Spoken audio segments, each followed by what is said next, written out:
किसान साथियों राम राम। आशा करता हूँ आप सब ठीक ठाक। साथियों, आज सबसे पहले तो मैं एक बात आपको समझा देना चाहता हूँ कि आप मौके के ऊपर जो गलती कर रहे हैं उस गलती का एक बहुत बड़ा नुकसान आपके खुद को होने वाला है। आप माने या ना माने वो आपकी मर्जी, परंतु 2 महीने बाद आपको इस बात का एहसास हो जाएगा कि इस एक चैनल के ऊपर जो किसानी चैनल है उसके ऊपर एक बात कही गई थी, वो बात आपने नहीं मानी और उस बात नहीं मानने के कारण आपको जो नुकसान हुआ उसकी भरपाई कतई नहीं हो पाएगी। साथियों, इसी तरह की सावधानी, इसी तरह की गलती जो आप कर रहे हैं वो गलती याद दिलाने के लिए उस गलती न करें, इस बात को से सावधान करने के लिए मैं इस तरह के वीडियो यूट्यूब के ऊपर चैनल के माध्यम से आप तक पहुंचाने की भरपूर कोशिश कर रहा हूं और इसीलिए आपसे विनती निवेदन कर रहा हूं कि आप इस वीडियो को ज़्यादा से ज़्यादा शेयर करके अपने खेत के पड़ोसियों को, अपने रिश्तेदारों को, अपने भाई बंधुओं को ये बात बताने और समझाने की कोशिश करें ताकि वो इस तरह की गलती न करें और उन्हें नुकसान न हो। और साथियों, यदि आप मेरी बात से सहमत हैं, इसी तरह की जानकारी आपको मिलती रहे, इस बात के इच्छुक हैं, तो आप इस चैनल के साथ जुड़ें, सब्सक्राइब करें और सामने वाली घंटी का बटन दबाएं। साथियों, मैं बार बार आपको आगाह कर रहा हूं, आप मानने की बात ही नहीं कर रहे।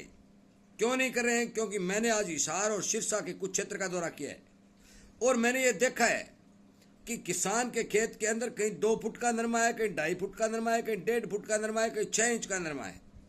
साथियों, जिन किसान भाइयों के नरमा छोटा है, मैं उन किसान भाइयों के बारे में कुछ नहीं कहना चाहता, परंतु जिन किसान भाइयों के नरमा खेत में बड़ा हो चुका है, फूल आने शुरू हो चुके हैं, बोगी आनी शुरू हो चुकी हैं, उन किसान भाइयों को मैंने देखा है कि वे पानी लगा रहे हैं, ट्रैक्टर चला रहे हैं, छिल्लर निकाल रहे हैं, उस खेत के अंदर वो धुआं पाड़ काम कर रहे हैं। वो सोच रहे हैं कि हमारा नरमा 35 मन प्रति एकड़ का होगा।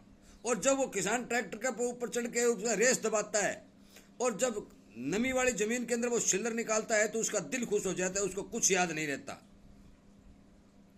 साथियों, आपकी ये बात अच्छी है, दिल खुश होना भी चाहिए और काम करना भी चाहिए, परंतु आप सभी को पता है कि पिछले साल इतनी भारी मात्रा के अंदर गुलाबी सुंडी आई थी कि किसान के नरमा की फसल को पूरी तरह से चौपट कर दिया था।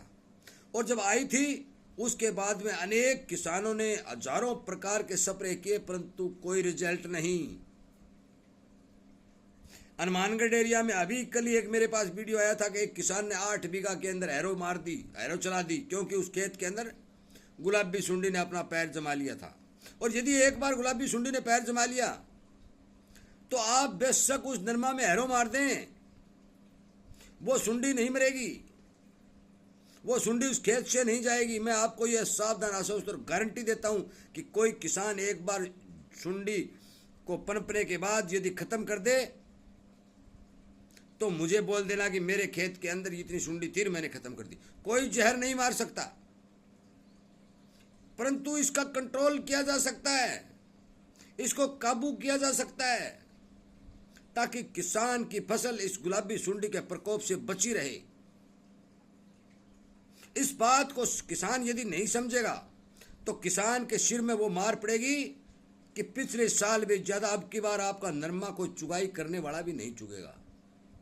सुन लेना, आपको बुरी लग रही है, मैं सच्ची बात बोल रहा हूं।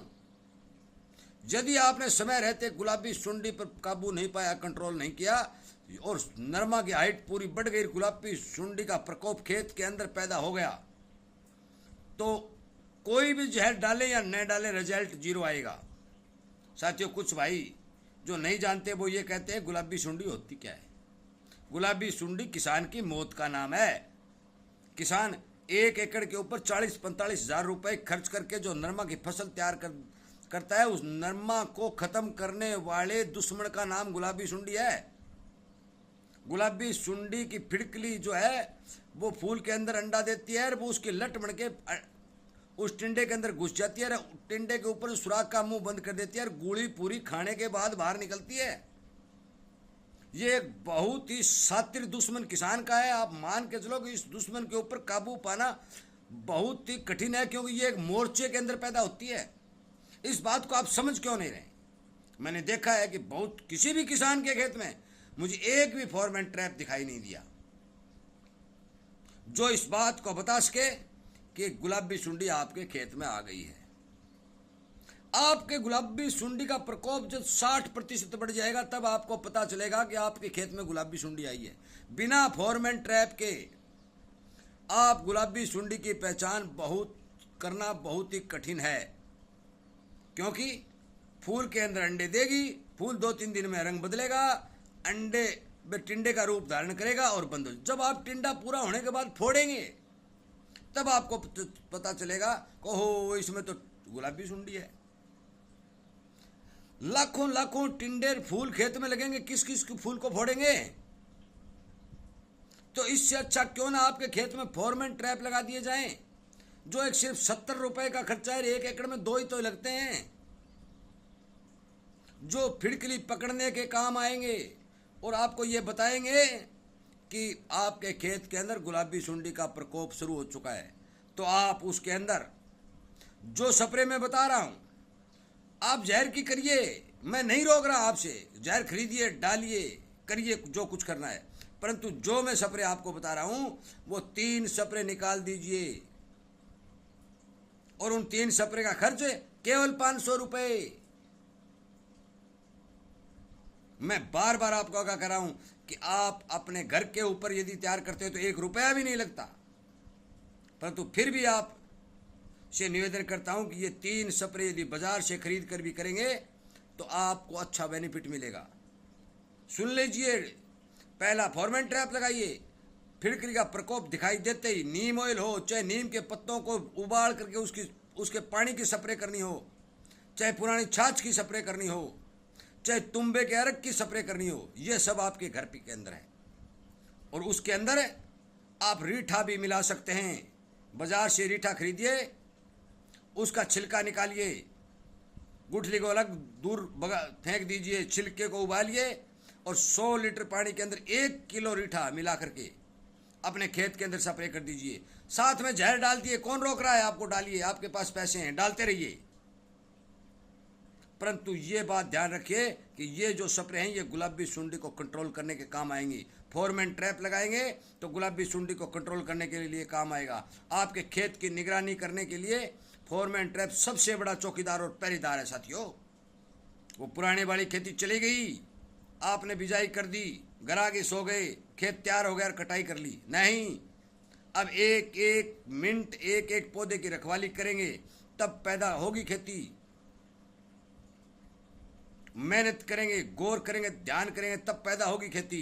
जब आपका जो खेत है वो सुरक्षित बचेगा, अन्यथा बीमारियां इतनी बढ़ गई हैं कि वो आपके खेत को सुरक्षित रहने ही नहीं देंगी। जड़ को चेक करेंगे तो फंगस की बीमारी, पत्ते को चेक करेंगे तो तेला चेपा की बीमारी, फूल और फली को चेक करेंगे तो लट और आदि टिंडा गलन फंगस आदि की बीमारी। 1000 प्रकार की बीमारी फसल के पीछे पड़ी हुई है साथियों। समझिए, ज्यादा लंबा वीडियो नहीं बनाते हुए मैं इतना ही कहूंगा कि मेरा फर्ज था किसान को समझाना, किसान तक इस बात को पहुंचाना और किसान को सावधान करना कि आप ऐसी गलती मत करें कि पिछले साल से ज्यादा नुकसान हो। इसलिए कृपया करके अपने खेत के अंदर फोरमैन ट्रैप लगाएं। और जिस किसान को मेरी बात से डाउट हो तो आप मेरे चैनल के ऊपर मेरे नंबर दिए हुए हैं, मेरे नंबरों पर सीधा बात करके मैं बात करें और ये पूछ भी लें कि आपने ये बात क्यों कही है, तो मैं सीधा बताने के लिए तैयार हूँ। और मेरा नज़दीक का किसान कोई है तो मेरे पास आकर बहस करने या बात करने के लिए भी मैं तैयार हूँ, परंतु किसान का नुकसान मैं सहन करने के लिए तैयार नहीं हूँ साथियों। क्योंकि देश की रीढ़ की हड्डी का नाम किसान है और किसान के साथ इस देश की 70% जनसंख्या जुड़ी हुई है। गरीब, बेसहारा, पशु पक्षी, जीव जंतु सबका सहारा जो है वो किसान है। यदि किसान मरेगा तो सारा सिस्टम मर जाएगा। इसलिए कृपया करके मेरी बात पर ध्यान दें, मेरे वीडियो को इग्नोर न करें, सावधान रहें, सचेत रहें। और इसी तरह की बातें आपको यदि अच्छी लगती हैं और आप इस बात की जानकारी चाहते हैं तो इस चैनल के साथ को सब्सक्राइब करके इसके सामने वाली घंटी का बटन दबाकर इसके चैनल के साथ जुड़ जाए। अपने दोस्तों, रिश्तेदारों और भाइयों तक जरूर शेयर करें। जिस भाई को किसी बात को समझ में नहीं आ रही हो वो मेरे से सीधा फ़ोन पर बात करे, मैं फ़ोन पर बात करने के लिए तैयार हूँ।